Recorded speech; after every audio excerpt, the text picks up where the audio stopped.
Cikgu nak tanya, kalau nak jual bila-bila masa boleh kan? Okey, menarik soalan daripada Cik Fatihah.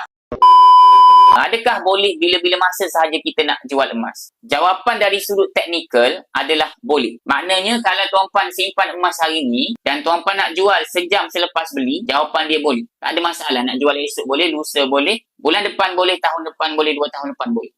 Itu dari sudut teknikal. Maksudnya bila kita dah memiliki emas, kita nak jual bila-bila masa tak ada masalah. Cuma saya buat live ni bukan nak ajar teknikal. Saya nak ajar ilmu untuk tuan-puan jadi kaya dengan emas. Jadi based on pembacaan saya dalam buku Wang Emas ni tuan-puan, sebenarnya siapa-siapa yang beli emas hari ni untuk jual dalam tempoh 2 tahun dan ke bawah, sebenarnya itu tak berbaloi. Sebab apa? Sebab emas ni ada spread. Yang mana saya bagi contoh kenapa tak boleh jual dalam jangka masa singkat. Contohnya 10 gram ni, kalau tuan-puan tengok, kalau kita beli hari ni harga dia RM5,182. Kalau kita jual RM4,716.